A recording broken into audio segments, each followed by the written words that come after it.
পুজো আসছে আসছে রে খুব ভাল লাগে তাই না? পুজো এলো মানেই তো একদম শেষ। দেখো না কদিন আগে ষষ্ঠী ছিল আর আজকে নবমী। আজকে তোমাদের সাথে শেয়ার করছি ষষ্ঠীর ব্লগ। বিকেলবেলা আমি সামুক্তাদি, তাপস্মিতাদি, রুমিশাদি আর অঙ্কিতাদি বেরিয়ে পড়েছিলাম একটু ঘুরু ঘুরু করবো বলে। ঘুরতে তো আমরা যাইনি, বরং আমরা চায়না গ্রিনে গিয়ে টুকটাক কিছু খেয়ে বাড়ি চলে আসি। তারপর রাত্রিবেলা আমি, দিদিভাই, রাহুল চলে গেছিলাম নর্থের সাইডে ঠাকুর দেখবো বলে, যেগুলো বাকি ছিল কুমোরটুলি, সার্বজনীন, বাগবাজার, যেগুলো বাকি ছিল দেখে জগৎ মুখার্জি পার্কে যাই। এবং জগৎ মুখার্জি সত্যি বলতে যে পরিমাণ ভিড় ছিল সেরকম পরিমাণ কিন্তু প্যান্ডেল আমার ভালো লাগেনি।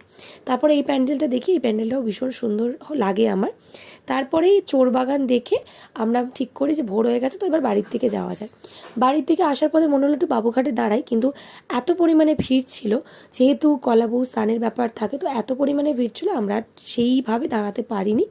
তো ওই কলাবউ স্নান দেখতে দেখতে এবং যারা বাড়ি ফিরছিল স্নান করে, তো সেটা দেখতে দেখতেই আমরা বলবন্তের দিকে আসি এবং বলবন্তেও ভিড় থাকায় আমরা একটা অন্য দোকান থেকে চা আর কচুরি খেয়ে বাড়ি চলে আসি। দেখো ওয়েদারটা কতটা সুন্দর ছিল।